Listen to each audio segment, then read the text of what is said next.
Well, welcome everybody. It's a pleasure to continue to have our friends and colleagues across the globe join us now for what is the third clinical series of the I-ASPN webinar series.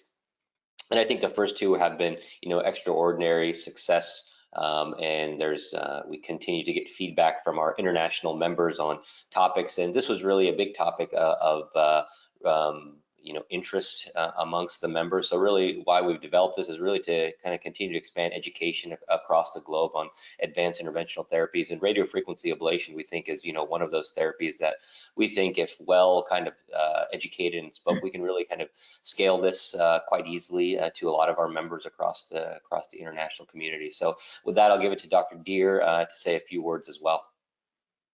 Well, thanks, Dalwood, and thanks to everyone tuning in either now or on our webpage later. Our goal is to improve care throughout the world, and certainly to improve patient access and outcomes. And so today we've established a faculty that's really impressive with some of the world's best in every area of joint radiofrequency. Certainly we think our sponsors, as you just saw there going by on the slide. But I do think that it's important that we really think about really the pearls of each area, and then ongoing, we can have continued discussion about the best methods and best techniques. So Dr. Tolba is going to introduce our faculty, and we'll be back to ask each of these faculty members questions as they go in their lectures. So Dr. Tolba, I'll give it over to you.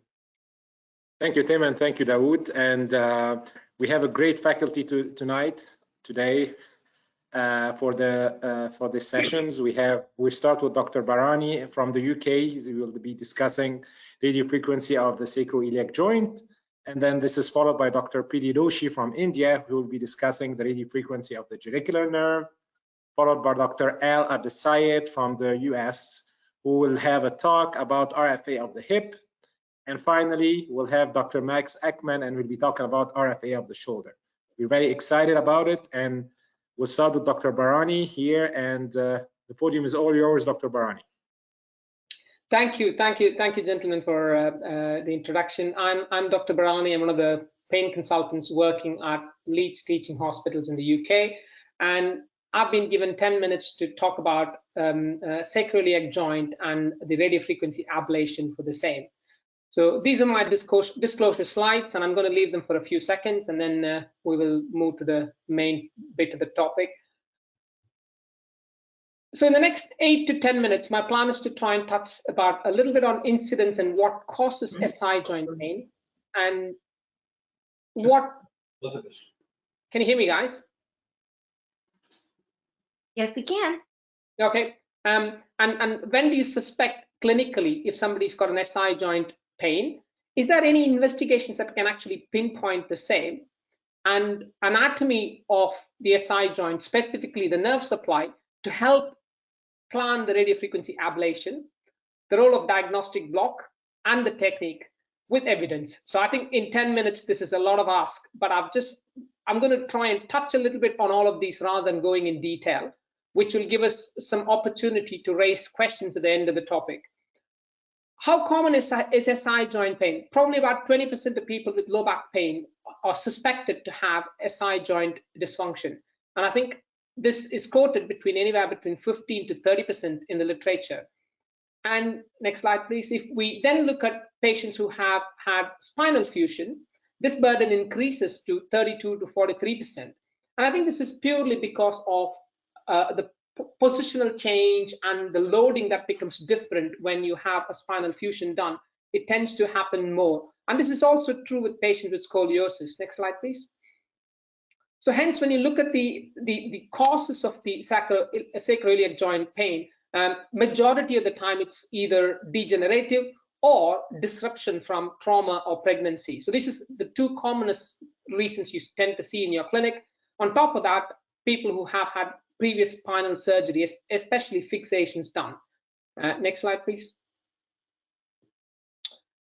Is investigations specific and sensitive? The answer is, if you look at various investigations available, such as your plain radiographs, your CT scans, your bone scans, none of them actually achieve sensitivity or specificity fully. So it's always a clinical suspicion, and sometimes these investigations help you to probably increase your clinical suspicion and then offer a diagnostic block, which probably helps in moving forward to a definitive treatment in the lines of ablation.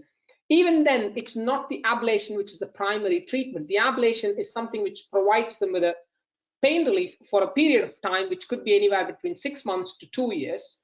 But the primary treatment aim is to try and rehabilitate them. So the treatment, ablation is not just the treatment, it's just the initiation of the treatment process. Next slide, please. So what is a typical patient? It's typically, you tend to see patients normally in their 40s, female. They walk in and they say, right, my pain is in the back, and they pinpoint with their fingers just on the posterior superior iliac spine. And when you do a SI stress test, you will get a positive response. If you get this, the chances are this is predominantly SI-related pain. If all these symptoms and signs are not there, the chances would be probably 10%. So the likelihood becomes less and less based on the clinical scenario. Next slide, please. So moving on, if you suspected an SI joint pain, then we need to know how we're going to treat this pain. And for this, SI joint is a complex joint, and the pain could be arising from either the supporting ligament or the interosseous or the dorsal SI ligaments. There's various structures that could actually produce the pain. But the key thing is how is it innervated? The main innervation comes from the lateral branches from L5 to S3, even though you could possibly get some from L4 medial branch and some from S4 sometimes. So if you are somebody who's very, very thorough, you might add L4 and S4 also in your treatment algorithm. Next slide, please. So these are cadaveric specimens, which clearly shows the lateral branches, which has been depicted on the picture on the side. So your idea is to try and see if we block these nerve supply, can we actually produce pain relief? And this could be done in 2 ways. Let's move to the next one, please. So this could be, so this is just a depiction of the same cadaveric specimens where the nerves have been highlighted with radio opaque wires, and this has been then X-rayed to show where you would find these nerves coming out of the foramen from S1 to S3. Next slide, please. So are we going to do a diagnostic block by an intra-articular injection, or are we going to do a block by blocking the lateral branches from L5 to S3? And this is a question which depends on where you practice and how you work. Intra-articular injections are quite useful if you do have a patient with suspected inflammation, because you're probably going to add some steroids. So when we do these injections, we tend to ask the patient to carry a diary, and this diary would be predominantly to see the effect of the local anesthetic in the first 6 hours, and then if they get a prolonged response from the steroid. Next slide, please. Whereas COVID actually changed a lot of these, because we moved away from using steroids completely in pain interventions other than acute inflammation, proven inflammation such as disc prolapse. So we've gone on to do lateral branch blocks from, I tend to do from L4 all the way down to S4 as a diagnostic block with pure 1% or 0.5% chirocane or 1% lignocaine, and then get them to carry a diary, which then gives me an indication of whether this pain is arising from the SI joints. Next slide, please. And there are various studies looking at the diagnostic value of this. And I tend to generally say if you get 80% improvement with pain, then offering radiofrequency denervation would be appropriate. But this percentage could range from anywhere between 50% in some centers to 80–90% in other centers. So it all depends on where you practice, and also I think it all depends on how you maintain your record of these patients. So we noticed that anywhere between 60 to 80%, we can actually have some improvement in the patient's longer-term pain relief. So once we identified, how do we denervate? So there is various different techniques described in the literature, and I'm going to quickly go through each one of them, and then that would help you in saying that you can skin a cat in different ways. and you choose the one which actually suits your technical ability. So one is Leapfrog Technique, where you have a stepwise lesion to try and produce, and it's a lesion at the tip of the needle, and as you go with the Leapfrog Technique, you are actually denervating the nerve. Next slide, please. And the advantage is when you do use 2 needles, which is the case in the next technique, the closer you keep, or the distance between the 2 active tips, as long as you can maintain around 4 to 5 millimeters, you then create a dumbbell shaped curve of burn, which allows you to, what I call as a carpet bombing. So from your S3 all the way up to L5, you do a carpet bomb to make sure that you can capture as much as a nerve as possible by denervating. Next slide, please. And this is depicted on this next slide, where you can actually see the palisade technique, where you got all these needles placed close enough so you're actually bombarding the nerves that supplies the SI joint. And I think in this particular case, I will also add the L5 dorsal rami and the L4 medial branch to increase my success rate of denervation. Next slide, please.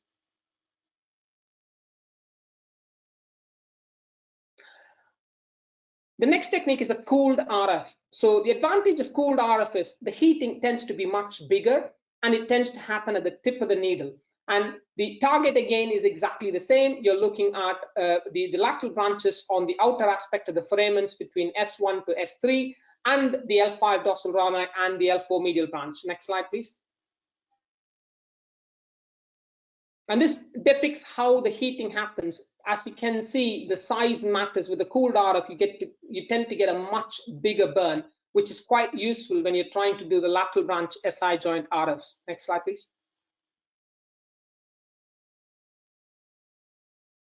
And this is the technique where you can see the APN lateral, where the needle is being positioned. Next slide, please. And there is a couple of RCTs looking at cooled RF. This is the study which is published by Cohen and team, where they looked at 28 people with a good outcome at 1, 3, and 6 months. Next slide, please. And the next study is again looking at cooled RF on a 2:1 versus sham, and the sham group was allowed to switch over at around 6 months, and the outcome again was positive. Next slide, please. Even though the numbers are small, the outcomes were positive, favoring the SI joint radiofrequency denervation on the longer run using the cooled RF technique. Next slide, please.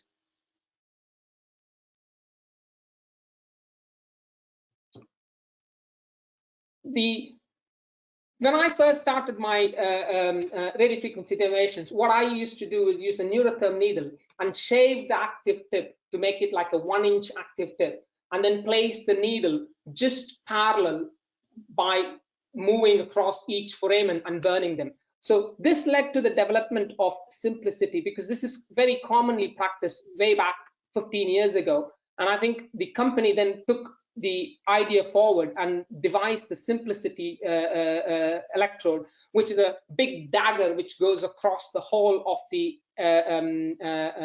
carpet bombing area between the S3 to L5 foramens, which helps in producing a lesion in a predetermined fashion. Let's move to the next slide, please. And there are some studies done in this area also. Next slide, please. So this is the heating. As you can see, it takes about 7.5 minutes, which is predetermined, and it's run through various algorithms where it goes 1, 2, 2, 3, 3, 4, and then back again. So this tends to give you a much bigger lesion. I always say this is like sticking a dagger in your back and cooking it, and that's exactly what it's shown on the chicken piece on the right-hand side. Next slide, please. Is there any studies on this? Yes, there is a study done on simplicity. The only difficulty with this is because you determine on the patient's sacrum, because if the sacrum is quite tilted or up, the entry point has to be changed. And I think even a slight difference in your entry point can make it so difficult that the electrode is off the target, either the proximal end or the distal end. So this involves a lot of technical ability. And I think the more and more you do, the better you get at placing these cannula perfectly in the middle. Also, anesthetizing the tract can be quite difficult. So I tend to just put these in and then put individual needles first and block the area where we're gonna do the burn, and then place the dagger. And I always use a bit of sedation for this because I feel this is quite a brutal procedure. Next slide, please. And this is just further examples of showing the same. Next slide, please. So this is the latest evidence which has been published by the practice guidelines published by the I-ASPN, and we're looking at trying to go through all the studies that have been done in the SI joint RFA. Next slide, please. I'm not going to go in detail because obviously with 10 minutes we're not going to have much time to, but these slides will be available for you to look at later on, and you should be able to read these studies and go through the studies if you want. As you can see, there are various types of RFs used. They've used unipolar, bipolar, cooled. Next slide, please. And the numbers range anywhere between 9 patients to 58 to 77 patients. Most of these studies have looked at outcomes for anywhere between 6 months to 24 months being the longest in the group. Next slide, please. And these are further studies again. Next slide, please. So I'm not going to go in detail with each studies because with 10 minutes, probably I won't have time to go through all the studies in detail. Next slide, please. I mean, in conclusion, I think SI joint is in suspicion. And once you suspect, you do a diagnostic block, whether 1, 2, it's up to you, whether you do intra-articular, lateral branch, and the technique, you choose the technique that it works well in your hands. Always audit your results. And with that, I'll finish my talk. Sorry if I overrun, guys. No, I think you did great. I think you did great, Bronny. Let me ask you a question. You know, I ask this question myself all the time. Maybe you have a better answer than I do. You know, do you do the cooled RF? Do you do the simplicity? Do you do the multiple lesions? Do you do, you do the lateral branch? You know, what's the best method based on the evidence? I think at the moment, if you look at the evidence, the RCTs are done mostly in cooled RF. So that's probably has more evidence. There is one RCT that Vivek Mehta did from UK on simplicity with positive results on that. But he had difficulty converting patients from SI joint blocks because most of the diagnostic blocks either tended to have a longer term pain relief or so the study stipulated that the pain relief has to be the duration of the local anesthetic, which made it difficult for him to carry on. So these two definitely have some RCTs, but it'll be useful. It doesn't matter what technique. I mean, I think at the end of the day, the principle is trying to burn the lateral branch. And I think as I showed here, this cooled RF has got the major advantage because you're going straight on and creating a much bigger burn at the tip of the needle. And obviously, if you're really good at placing simplicity, you would achieve the same. And I think on the whole, we also try and do the previous technique where we use the needle with a bigger active tip and go parallel to S1 to S4. What would be nice is to have a big study looking at how this actually performs when you do in a bigger scale. But at present, with what we have, it definitely has some evidence to support offering this therapy to our patients. And I think it all depends on what you're good at. And I think if you have cooled RF, I would say that's probably amazing to go with. If you don't have cooled RF, then you either get good at using simplicity, and if you can't place the simplicity properly, then do the Palisade or even the older modified simplicity technique. That's a great answer, Dr. Barani. I have one question for you. In the United States, there's been a movement over the last couple of years towards minimally invasive sacroiliac fusion, specifically a posterior approach that can be done, with its risk profile and invasiveness by interventionalists. So we're kind of seeing a little bit of a movement away from sacroiliac RFA. What's your thoughts on potentially, and the argument I hear is that, sometimes RFA doesn't really address the underlying instability of the SI joint, and that way maybe stabilizing the joint is a better option. Do you see that potentially these types of things could, if we could do a safer approach to a fusion or a stabilization technique, potentially could replace RFA, or is there going to be a way to figure out who's a good RFA candidate and who's a good fusion candidate? I think the bottom line, as I said, is getting the people to do something. So most of these patients with back pain tend not to do any activity. They don't engage in exercises. They don't engage in core strength again. As you mentioned, there are two reasons, as you said. One is the instability. So if you have instability, it makes sense that fusion, and if it's a minimally invasive fusion, makes sense. On the other hand, if it's just sacroiliitis with pain stopping them from doing the activities that they're supposed to do to build their core strength, the idea is to give them a holiday for, let's say, a year or 2 years from pain, so they can focus on doing those activities, so they don't come back to the clinic on and on for repeat injections. And I feel education, putting that rehabilitation package after the intervention will be key. But if the SI joint is not stable, and that is proven by the patients getting the pain again and again, then obviously fusion has shown some evidence. I didn't put it on because I felt it was not appropriate for this topic, but definitely there are studies which clearly shows that the fusion has a role in SI joint, minimally invasive.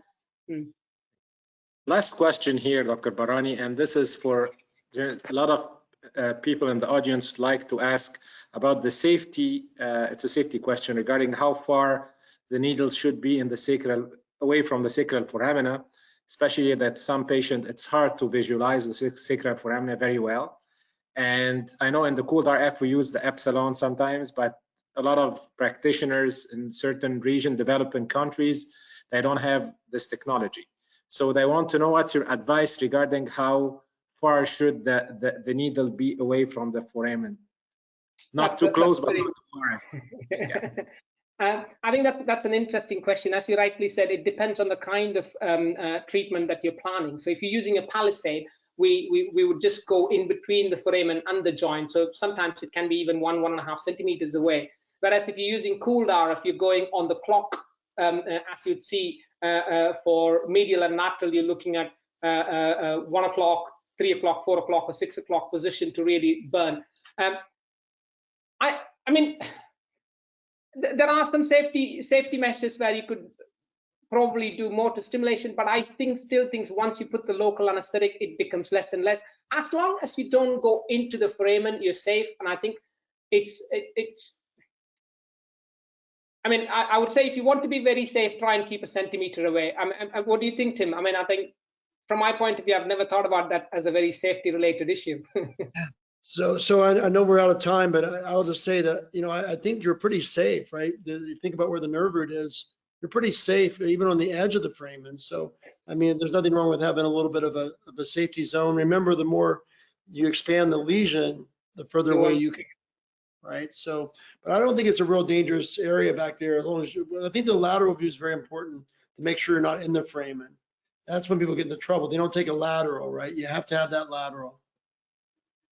And I think getting into the foramen is much harder in a normal day. And I think Sod's law, you might get it in. So having a lateral is important, as Tim says. Awesome job, Barani. Thank you so much. That's amazing. Great job. Thank you, guys. Thank you. Thank you, Barani.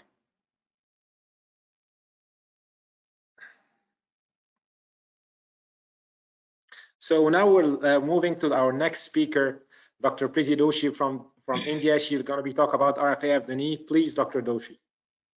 Thank you so much. Can I have my slide, please?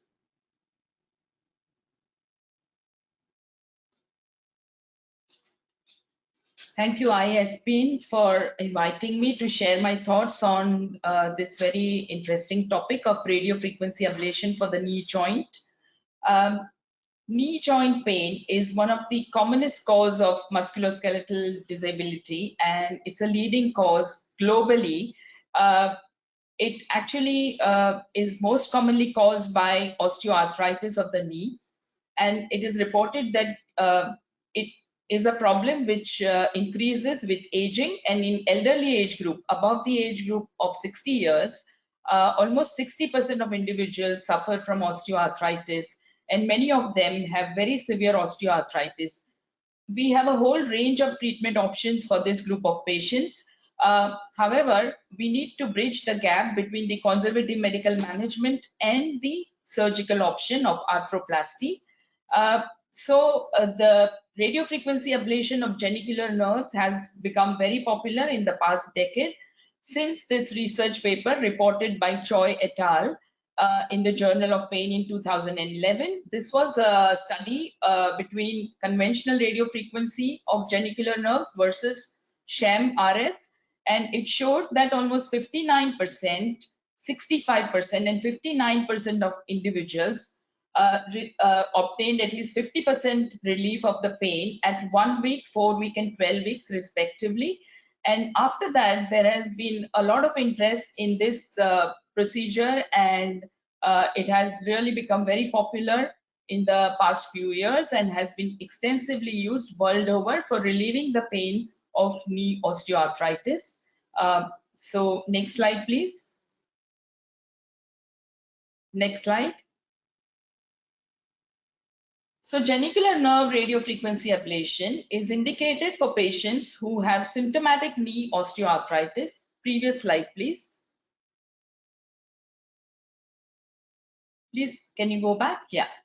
So this is indicated for patients who have symptomatic knee osteoarthritis, which has failed to respond to other medical conservative options, who are not suitable candidates for surgical options, or who are not willing for surgery, and who persist to have pain even after surgical interventions such as arthroplasty.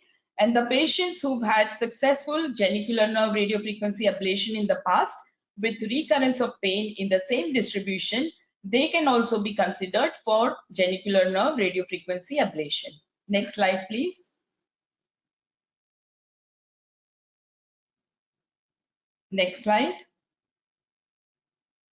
So the innervation of the anterior joint capsule of knee joint can be divided into 4 quadrants. The lateral superior quadrant, which contains the nerves to vastus lateralis, vastus intermedius, superior lateral genicular nerve, and common peroneal nerve. The lateral inferior quadrant, which contains the inferior lateral genicular nerve and the recurrent peroneal nerve. The superior medial quadrant, which contains nerve to vastus medialis, vastus intermedius, and superior medial genicular nerve. And the medial inferior quadrant, which contains the inferior medial genicular nerve and the infrapatellar branch of the saphenous nerve. Next slide, please. So genicular nerve radiofrequency ablation is conventionally offered by targeting the nerves superomedial, inferomedial, and superolateral, because these are the main sensory innervating articular branches to the knee joint. And the main advantage is that these nerves lie very close to the periosteum, so they can be very easily located and targeted by using the bony landmarks by the conventional fluoroscopic guidance. And in the recent times, we also have the help of ultrasonography, which has emerged as a very useful tool for targeting these nerves. Next slide, please.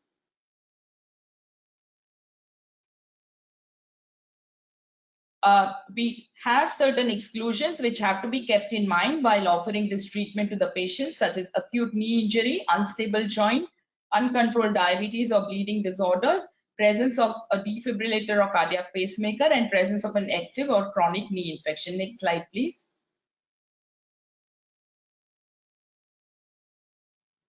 So we have 2 very important imaging techniques which can be used depending on the operator preference. Ultrasonographic guidance has become very popular in the recent times because it is very easily available at many centers. It is an inexpensive technique. It provides you with excellent soft tissue imaging and accurate targeting of the genicular nerves. And we can actually visualize the nerves in real time. We can also see the spread or the trajectory of the needle, which is guided to the nerve. And we can also visualize the blood vessels, which often run with these nerves. So we can protect the vessels as well. And we can avoid the ionizing radiation, which normally happens with the use of fluoroscope. However, fluoroscope also has certain advantages, like you can very clearly visualize the bony landmarks. The ultrasonography may not be always able to pick up smaller nerves, and genicular nerves often are quite small. In case of obese patients who have thick subcutaneous fat tissue, it might decrease the quality of images on the ultrasonic guidance. And you can use real-time contrast fluoroscopy or DSA to prevent vascular injury. Fluoroscopic guidance may be more appropriate for cool tip RF or conventional RF for many operators because the needle tip, the active tip of the radiofrequency needle, needs to be positioned parallel to the target nerve. Next slide, please. Next slide. So this technique is performed generally in a supine position with 30-degree flexion of the ipsilateral knee. One can use fluoroscopy or USG guidance. I conventionally used to use fluoroscopic guidance, but nowadays I very often use ultrasonography also, or a hybrid technique. And for the conventional radiofrequency, we use a 10 centimeter, 10 mm active tip curved needle, which is placed with AP and lateral fluoroscopy views at the junction of the metaphysis with the diaphysis. We perform a sensory and motor stimulation, and after a satisfactory stimulation is performed, we perform 2 lesions at 80 degrees centigrade for 90 seconds. The cool tip RFA, which has currently become quite popular, we have settings at 60 degrees centigrade. We perform this with a 17 gauge 7.5 centimeter 4 mm active tip needle and give a lesion for 150 seconds. Next slide, please.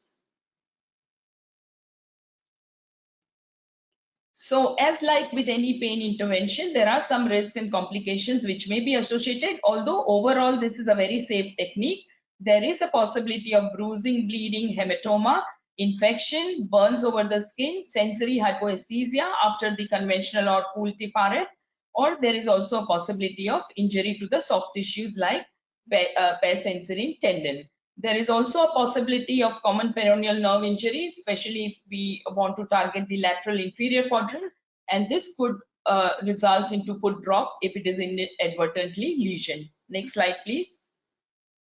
So we have a choice of 3 types of radiofrequency techniques for targeting the genicular nerves. So pulse radiofrequency ablation, the temperature is generally 42 degrees, and there is no possibility of a de-efferentation pain after the procedure, or no risk of motor block. However, the duration of effect with pulse radiofrequency is shorter as compared to the thermal conventional radiofrequency, where we create lesions at 80 degrees centigrade. It may cause de-efferentation or occasionally motor block if one is not cautious. And it can be, however, longer lasting as compared to the pulse radiofrequency. And cool tip radiofrequency, the temperature is generally 60 degrees centigrade. It creates much larger lesions as compared to the conventional technique, and it is much more reliable to make up for the anatomical variations which are often seen in genicular nerve neuroanatomy. Next slide.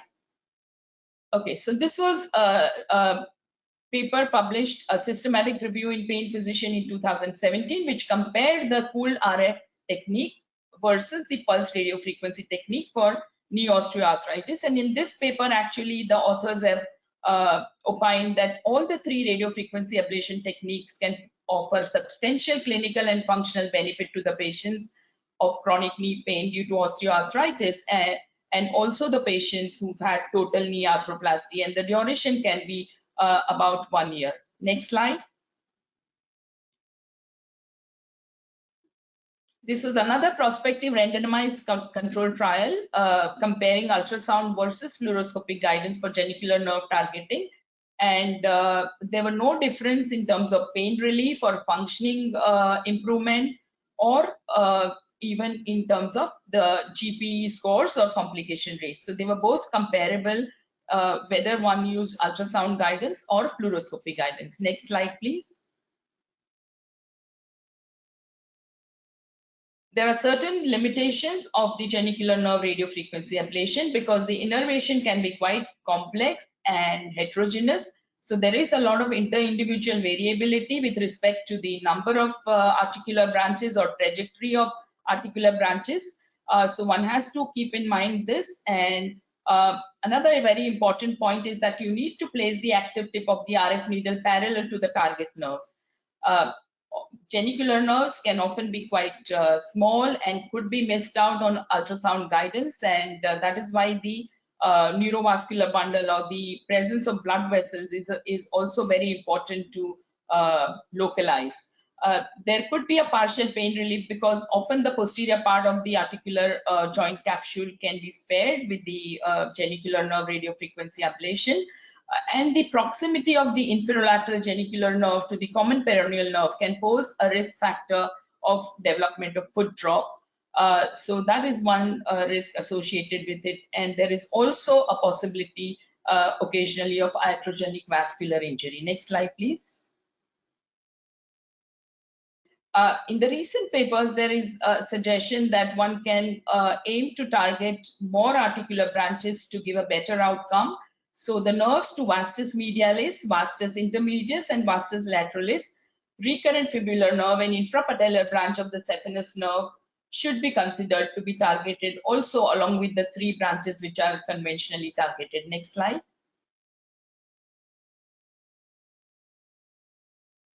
Next slide, please. So in conclusion, knee radiofrequency ablation is a very effective and safe modality to address the chronic osteoarthritis knee pain. One has to advocate proper imaging guidance for accurate targeting. There could be coexistent soft tissue issues like bursitis or tendinitis, which may need to be addressed individually. And one has to also keep in mind that one has to develop a more accurate prognostic block protocol and clinical selection paradigm to improve the success rate of this procedure by a tailored approach. Follow-up with proper physical rehabilitation is always recommended. Thank you very much. Dr. Doshi, great job as always. So thank you so much for that wonderful lecture. You mentioned in your contraindication pacemakers and defibrillators. You know, I tell you what I do and get your thoughts. I usually take those patients where I'm doing ablation with a cardio device and have them monitored during the procedure. So I don't see it as an absolute contraindication. I just actually have them monitored, and I've never seen a complication or problem. Do you do the same? Yes, I agree. I think it's a relative contraindication, but I mean, one has to be cautious if a patient has an implantable device. So, I mean, as long as you're careful, I think it's fine. Okay, we agree on that. Very good. Dr. Doshi, wonderful presentation as always. One of your last slides, you kind of talked about how complex the innervation is for the knee. And I think, we've historically targeted those 3 nerves, but, some of the most recent literature is kind of proponents for kind of this fibular branch and this infrapatellar branch of the saphenous nerve. Do you think that your practice is going to change? And your head kind of starts to spin, because I read another paper that says there's maybe up to 10 targets that we could be targeting for the knee. So do you think that, with what we know about maybe these 2 new targets, that the practice will change from going maybe to 3 to maybe 4 or 5 nerves in the future as a frontline therapy? I mean, I think at this stage, I could just say that we need more larger size comparative trials to show that, because I think the 3 most important articular branches definitely have to be targeted, but even the smaller nerves will have to be, I mean, we could do a study. I mean, we need more larger studies to compare the outcomes and to definitively say whether that would be useful. But at this stage, yes, because of the we want to improve the outcome, it seems likely that we should have those smaller articular branches also included, if possible. Thank you. Thank you so much, Dr. Doshi, for this wonderful presentation. And we're going to move, for the sake of time, to the next presenter. We have Dr. Ala Abdessaid. Dr. Al is not going to be is not here today, but he might be here for later on for Q&A. But he has a recorded presentation.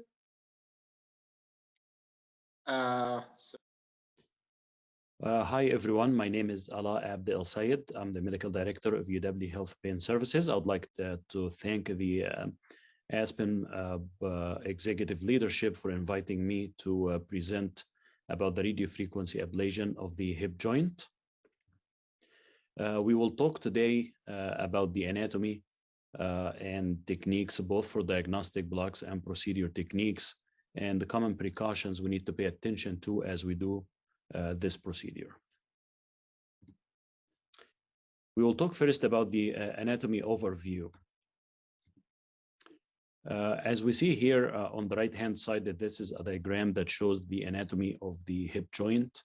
Most importantly, we want to pay attention to the femoral head, femoral neck, and the articulation with the acetabulum. And then the importance of having the appropriate orientation of the hip joint anatomically as we do the procedure. There are several pathologies that can affect the hip joint and cause pain.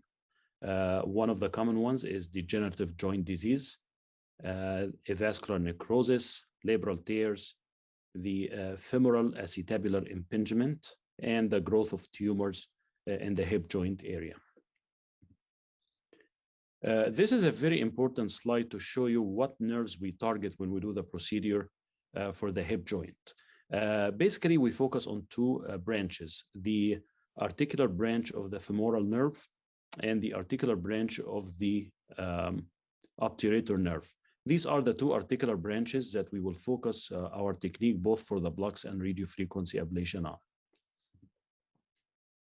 The femoral articular branch innervation to the anterior superior aspect of the hip is relatively constant between 11:30 to 12:30 o'clock in position for the hip joint. And so we put our lesion or block at 12 o'clock positioning in relation to the hip joint.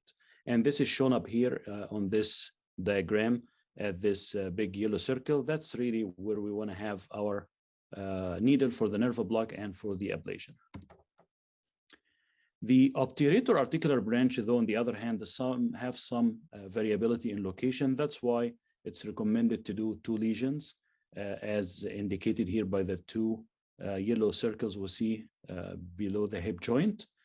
Because of the variability, we do two lesions, so we'll be able to capture the nerve no matter what is the anatomical variability. Precautions, of course, we need to pay attention to are the femoral vessels. So this area, as you look here, we talked about both targets of the nerves. And as we see here in this slide, the femoral artery and femoral vein just run on top of those landmarks that we'll be working on. That's why it's very important to identify those vessels by palpation, by ultrasound, before we put our needles and start doing the procedure. So feel the pulsation very, very well. Make sure you actually mark the artery at 2 points. So draw a line to show you that the artery runs that course. And then utilize the ultrasound whenever you can. Even if you're doing the procedure using fluoroscopy, it's good to have the ultrasound just to make sure you're not going around through the vessels or around the vessels. We'll talk first about the femoral nerve articular branch, the diagnostic block technique. Here is the needle, as we spoke, goes at 12 o'clock orientation, 25 to 27 gauge needle, and we inject 0.5 to 1 ml volume of contrast to make sure we get good spread, it's not intravascular, and then we inject 0.5 to 1 ml volume of local anesthetic to perform the block. When we do the RF technique, there is slight difference here. So while if we look at this slide up here, we can just go, it's a small needle, we can go at certain angle after feeling the femoral pulsations.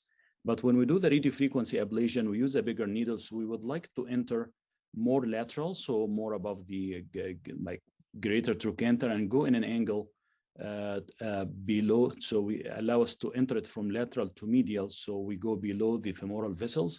So this way it's a safe zone and we don't worry about any vascular injuries in that location. As you see here in the picture, we entered from lateral to medial, touching the bone at the 12 o'clock orientation, but going in this orientation will allow us to advance the needle below the femoral vessels. And then we will do our testing, motor testing, sensory testing. And after we make sure it's safe, if we have an ultrasound, let us use it to make sure the needle is not inside the vessels. And then we give our local anesthetic and perform the radiofrequency ablation. As for the obturator nerve articular branch diagnostic technique, here's on the body, we identify the ilioinguinal ligament, the femoral artery at multiple points and draw a line. And then that's another picture to show how you drape and identify your landmarks. Then we need to make sure that the orientation of the hip joint is appropriate.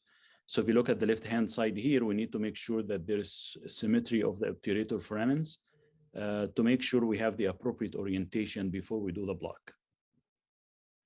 And we put our needle, so we have one at 12 o'clock for the articular branch of the femoral nerve, and then we have one placed underneath, basically at the incisura target, which shows up as a teardrop shape at the junction of the inferolateral pubic ramus and the ischium. Use again 25 to 27 gauge needle going there, avoiding the femoral artery as we discussed, and then giving some contrast, make sure there's no vascular spread and good spread at the nerve, and then we give our local anesthetic. When we do the radiofrequency ablation, here we have to, again, needle entry will be different. If you look at the, actually here on the left-hand side, we're trying to go almost from the medial thigh, going this way again. So the artery will be about here. So we're going from the medial thigh, basically going underneath the vessels, and this on the right-hand side will be the entrance of our needle. So we're going from medial thigh, going underneath, touching the bone at the target for doing the obturator nerve radiofrequency ablation. This way we avoid the femoral vessels. This is the zone we would like to go in. And again, here is the entry. So going to touch the bone in that area. So once we go in, even if we touch the bone here, we just advance until we get to our target for the nerve to make our first lesion. So here is our final target, as we discussed, at the teardrop shaped area where the articular branch of the obturator nerve. So I'll put my needle here, again entering from medial side of the thigh, going to the target nerve, create a lesion, and then, so here's the first lesion. Then I'll pull back my needle and do another lesion here. And as we mentioned, we recommended 2 lesions here to adjust for the anatomical variability of the articular branch for the obturator nerve. Thank you, and I appreciate your time today. And we'll be taking questions at the end of the session. Well, Al did a great job. I think for those of us who really see a lot of hip disease in the elderly population, it's a great option. So certainly as we go forward, I think it'll be a great thing to add to your practice if you're not currently doing it. As is our next topic. So Rita, I'll give it over to you, and Dawood, introduce your next topic. Rita, please take it over. So thank you, Tim and Dawood, and thank you, Al, for this nice presentation. And our last talk would be with my good friend, Dr. Max Ackman from San Antonio, and he actually one of the pioneers in terms of the radiofrequency ablation of the shoulder. So, and I have a lot of stories about him describing this, but Max, please, it's all yours, the podium. All right. Go ahead. Thank you to the organizers and to yourselves, doctors, for inviting me. I have a lot to cover, so feel free to message me later. You can see my Twitter down there if you have any follow-up questions, and I'm always happy to share my slides. Next slide, please. Here are my disclosures. Next slide. So we're going to first look at the gross and fine neuroanatomy of the shoulder, just as review and also as a review of the latest information, and then apply that to understanding how we can do disease-specific treatments for the shoulder, and then evaluate the current level of clinical evidence for shoulder RF as well as potential areas for future research. Next slide, please. So shoulder pain is very prevalent. It's the 3rd most common musculoskeletal condition with up to 26% prevalence. One thing that's unique about shoulder pain is that it has a very high propensity for chronicification, and I'll go into why that might be in the next slide. But suffice it to say that this joint has the most complex and free movement of the three major joints we've discussed, well, the four joints we discussed, and has a wide variety of disease states, from soft tissue to bone to tendon to even entrapment neuropathies. Next slide, please. So one thing that makes shoulder pain a clinical challenge is that, number one, it's a very common region for referred pain, as you recall from your training. And some of that referred pain has nothing to do with the shoulder itself. Also, the shoulder has been shown to develop pain centralization. So for example, if you take healthy individuals and they have an acute shoulder injury, and then you do quantitative sensory testing, they'll actually have lowered pain thresholds, not only on their affected limb, but also on their affected hemibody. So this is a very interesting phenomenon. It may speak to the high level of representation of the shoulder and upper extremity on the human cortex in terms of the motor and sensory cortex. Next slide. So going into the neuroanatomy, this is the gross neuroanatomy, and we're going to hit the four heavy hitters of the shoulder. These are the four nerves that right now are accepted to do most of the innervation. The first is the suprascapular nerve. Most people are familiar with this. That emerges from the superior trunk of the brachial plexus, enters through the suprascapular notch along with an artery, enters the fossa, and then exits via the spinoglenoid notch, which is posterior. In the meantime, it's innervating rotator cuff muscles, namely the supraspinatus and infraspinatus muscle. Next slide.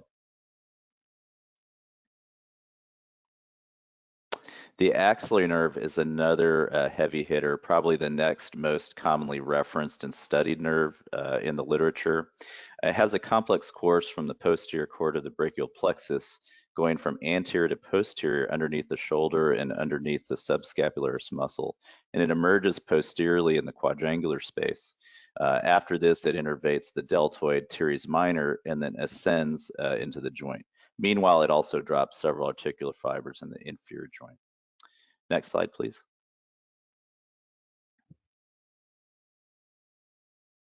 The lateral pectoral nerve has been a little more recently understood to be important for shoulder pain, and the literature on this is much more nascent. The lateral pectoral nerve comes from the lateral cord, and medially it innervates the pec muscles, but laterally it courses over the coracoid process on its superficial aspect, and then goes to innervate the AC joint and associated ligaments, and sometimes also innervates the anterior superior glenohumeral joint capsule. So this has been an area of recent interest for shoulder pain. Next slide. And finally, the subscapular nerve. This nerve, the upper and lower subscapular nerves, are perhaps the least understood in terms of a lot of research. They do innervate the subscapularis and teres major muscles, but after they do so and pierce the muscles, they do have articular branches to the anterior glenohumeral joint, particularly the upper subscapular nerve. That probably is the most important one, and this is a potential future target. Next slide.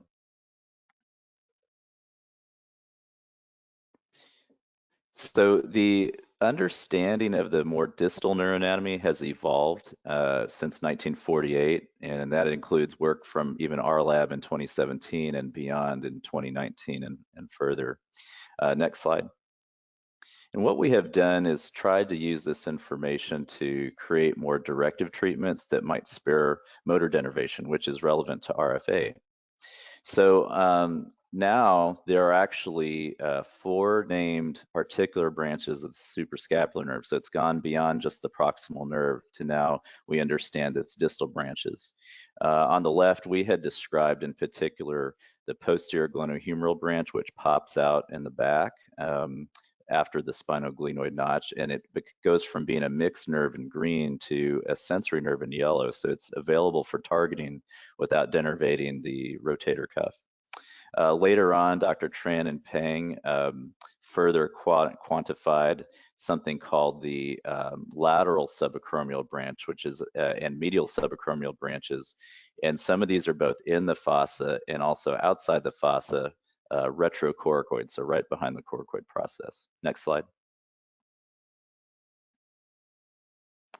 When you look at the supraspinous fossa, you see that there are definitely the medial and lateral trunks, which are important for supra and infraspinatus innervation. However, in the fossa, there are lateral branches that go towards the acromion, and some are even under the scapular spine. So multiple areas where you can potentially target more branches. Next slide.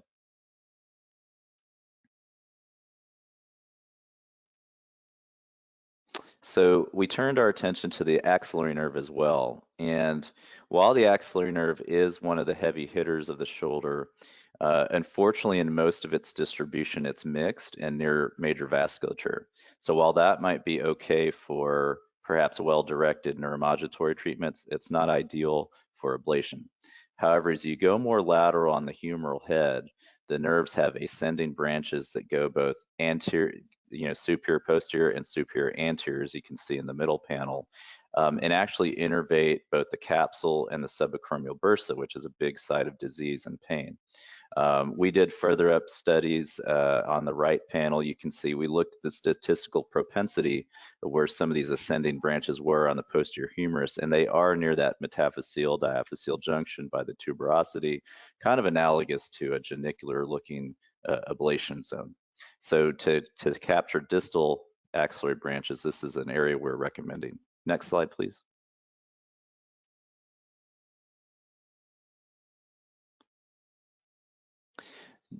Looking at the lateral pectoral nerve and its articular or acromial branch, this has now been very, very well quantified by multiple studies, and it's been confirmed that the lateral pectoral nerve branch passes over the midpoint of the coracoid process superficially, and that's an excellent place to target it to denervate sensory fibers that are going towards the acromioclavicular joint and associated ligaments.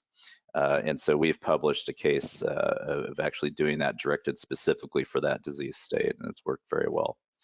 Next slide. So the subscapular nerves are of interest as well, and they may be potential ablation targets. Both Dr. Tran and Peng on the left, and then ourselves on the right have looked at this. And the image on the right is in press, so that's in review. We just finished this study recently. It looks like that the upper subscapular nerve, after piercing the muscle, will drop a nerve fiber to the anterior capsule roughly about 3.6 centimeters inferior to the coracoid process. So that's a potential area for targeting. However, the caveat is that that's also close to the brachial plexus. So it remains to be seen whether we can find safe ways to ablate this zone. It's possible we have to make a compromise. However, it could be a zone for neuromodulation. Next slide, please.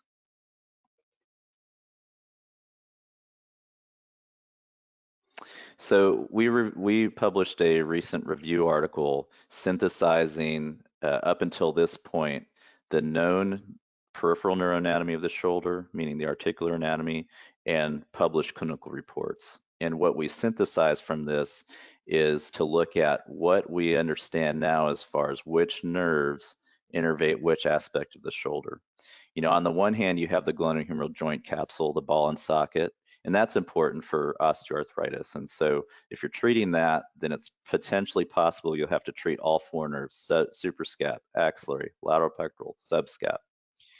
If you're looking at more of an impingement syndrome or subacromial bursitis, then the main nerves that innervate that are suprascapular, axillary, and maybe lateral pectoral. So the rational choice is to potentially think about those nerves as treatment alternatives. And then if you're looking at the AC joint in particular, the lateral pectoral and suprascapular nerves are very efficient for that. So you may not have to do everything if you're just treating that condition. So those are some things to keep in mind. And I think this hopefully will help us drive future research on therapies, because we may decide rather than to treat all comers on shoulder pain, we may have to dive down and select patients a little better, and that may increase our outcomes. Next slide.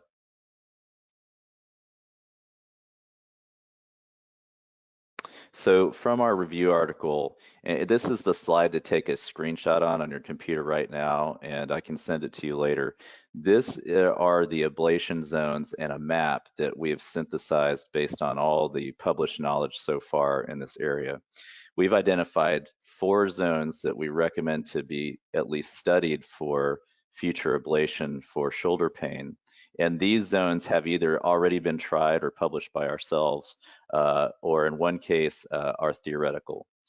These are zones A, B, C, and D. A in blue being suprascapular nerves, zone B being ascending axillary nerve branches away from the mixed part, which is the motor part. C being the lateral pectoral ablation, and D, which is retrocoracoid and on the glenoid, is another place to capture the medial subacromial branch of the suprascapular nerve and possibly some of the fibers from the upper subscapular nerve if they traverse that high. And so here's a picture of an actual treatment we did in our office, and just kind of demonstrates how to target those zones. Next slide.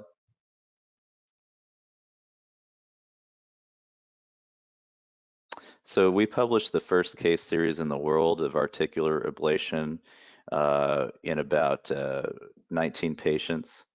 And this was retrospective, so it was obviously limited in terms of scientific validity, but it was a proof of concept. And we did show in our cooled RF group that we got a 60% responder rate to meet our minimally important criteria, which was at least 50% pain relief.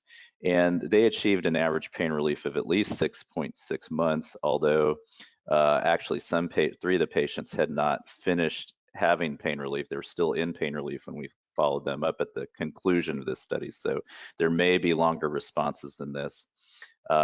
Technically, there's a higher responder rate in cooled RF, but it was not statistically significant. So we need to do more research to see if there are good ways to do standard RF as well.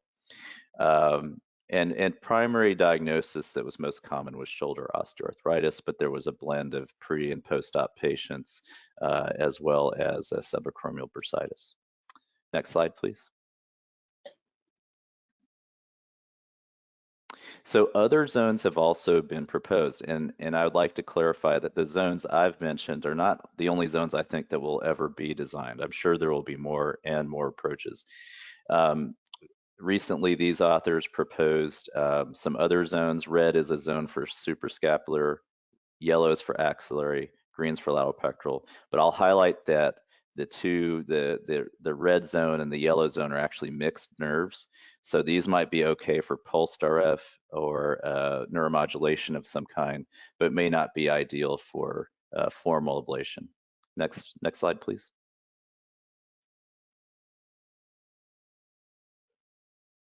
So this is just a brief overview of how we've done the procedure and reported it. The yellow zones are the ablation zones. So this is posterior, and we're getting something called the Gracie view of the shoulder. And to do that, you have to oblique ipsilaterally. And then we modify that view by tilting caudad, which raises the spine of the scapula away from the head of the humerus. So we have a nice clear picture. The star denotes the spinoglenoid notch where the suprascapular nerve trunk is emerging to innervate infraspinatus. And so lateral to that are a bunch of these articular fibers. So that's the ablation zone there on the glenoid.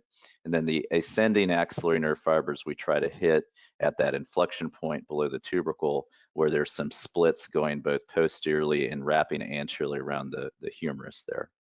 Next slide.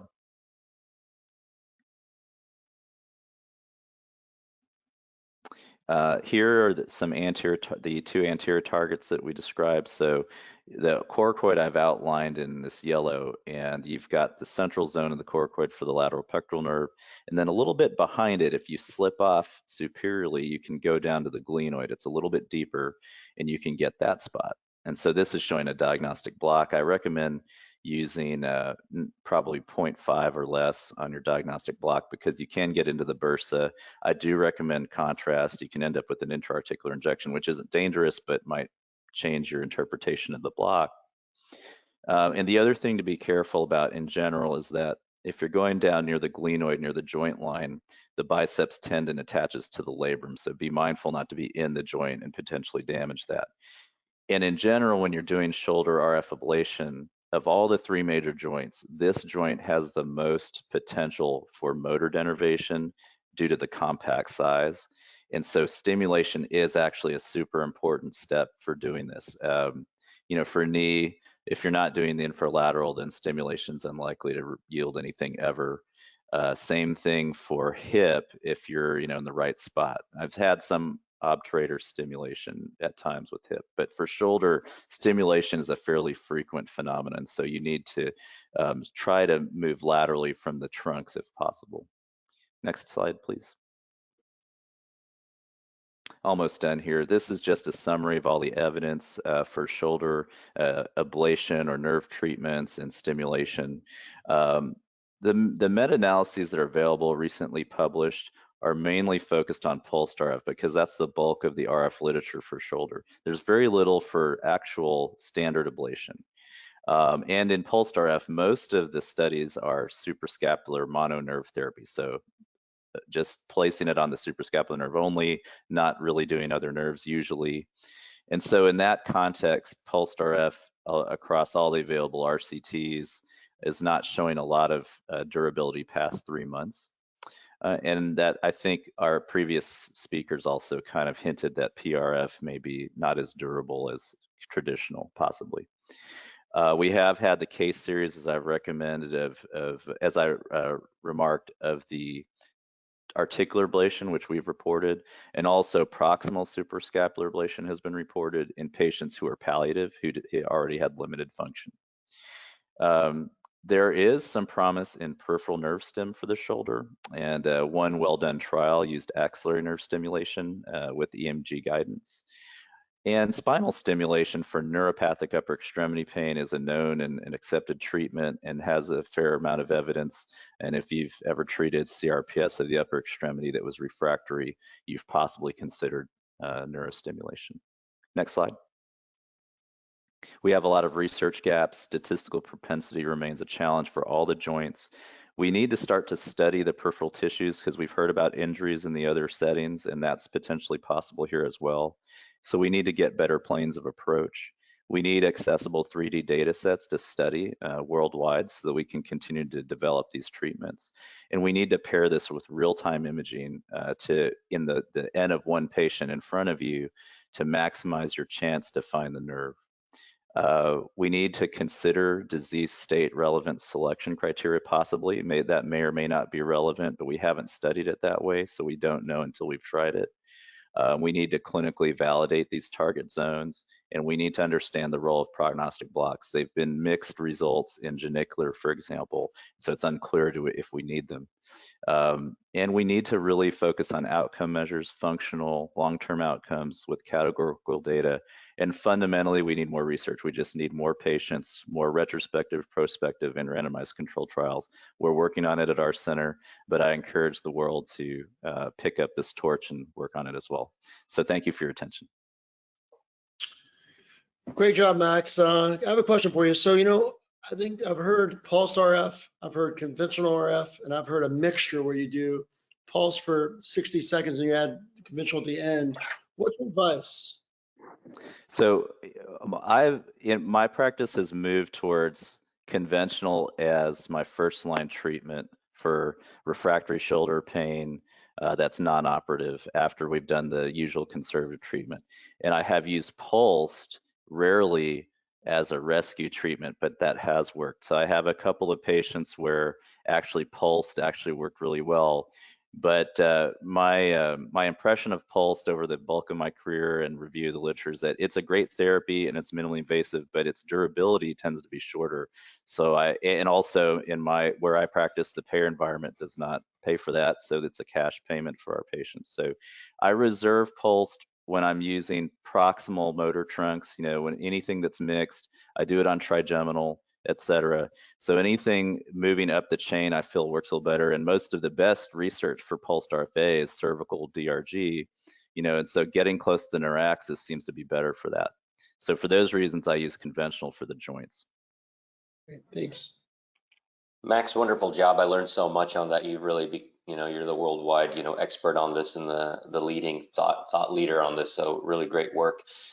Question for you, we're starting to do a little bit more peripheral nerve stimulation for this type of patient. Do the targets change a bit for you? You have some pretty well validated models here for RF ablation, but say, they had an RF and the pain came back too soon or they didn't want to repeat it. Would you kind of target those same things for peripheral nerve stimulation, or does the game kind of change a little bit? Yeah, great question. So I think the way I would look at peripheral stimulation targets, I really like the spinoglenoid notch as an access point. It's also a potential point of nerve disease. So one thing I glossed over is that, the suprascapular nerve itself can be entrapped in that notch, and that can be a form of chronic pain. But yeah, that seems to be a very nice, safe, and stable area to put an electrode, and you can go from lateral to medial into the fossa. I think anything in the fossa for the suprascapular nerve would be probably effective, most likely. For axillary nerve, interestingly, the only published trial that I'm aware, or some of the best published trials, were actually EMG guided into the deltoids. They weren't really particularly, fluoroscopically guided, you could say, but you'd imagine probably putting something under the plane of the deltoid, and you're kind of heading towards the quadrangular space without getting close to the artery. That might be a way to do that. So those are the two big ones. I think for the other two, there might be a role for, there's something called the suprascapular interval. That's a space in front of the supraspinatus muscle. I'm sorry, it's a supraspinatus interval. It's in front of the supraspinatus muscle behind the coracoid. There's a lot of nerve innervation there. I've treated that area with RF and it's very sensitive. That's zone D. And I think zone D might be a nice area to put a stimulating wire as well. It's a safe area. There's no major, bad stuff there. I think that could be a good spot. Well, great job, Max. Thanks for answering that question. I think we really need to have you kind of explain this more to us further in our future meetings. This is a very fascinating topic. So hopefully see you in Miami or Dubai for this. Be my pleasure. Thank you so much, Max, for the presentation. And thank you all our speakers and the audience who attended the sessions. And we're looking forward to our next, Dr. Deer, please introduce for the next ASPN webinar. Yeah, so what we're going to do, we're going to have about 40 faculty members, 1 minute each, with what they think will be the next big thing to help patients in interventional spine treatment. After that 1 minute, they'll have a guest moderator give them the hot seat question to challenge them on their idea. And so I think it's going to be ideas and then contra ideas and contradictory points. So I think it'll be maybe our best webinar ever, other than this one, which has been great. Yeah, that's going to be really exciting and fun. And then we have some other really live events coming up. We just want to remind everyone that, the ASPN Innovation Summit and Data Reveal in Las Vegas, January 7th through 8th. There's still a few spots open. Then we're going to have our think tank in Nashville, Tennessee, March 11th through 13th. And then our annual meeting, July 15th through 17th in Miami. So hope you all can join us there live and in person. Tim? So for years, we've raised money about racing. So we're gonna have the Miracle Mile in Vegas, January 7th. If you're somewhere else in the world, it's a donation to charity of $50 that goes to children's wellness. You'll get a T-shirt. You'll run 1 mile or walk 1 mile with us, either in Las Vegas or in the convenience of your treadmill or convenience of your home in Dubai or wherever you may be. So please join us. You can see the runsignup.com, ASPN Miracle Mile. And we'll hopefully see you out there running, and please help us with to help children's charities. Yeah, and Rita, you want to close us out? And yeah, thank you again for this great webinar. Thank you all the speakers. Thank you, Dr. Deer and Dr. Syed. And I would like to thank our sponsor, Avanos and Stratus Medical, for their support for this webinar. And we're really looking forward to the I-ASPN first annual meeting that will happen in Dubai. We're aiming for the end of 2022 or start of 2023. And we are looking forward to have all world experts from the field being part of this meeting and having all of you joining us. So great times ahead. Thanks, Thank you, everybody. everyone again. Good night. Good day. Good night.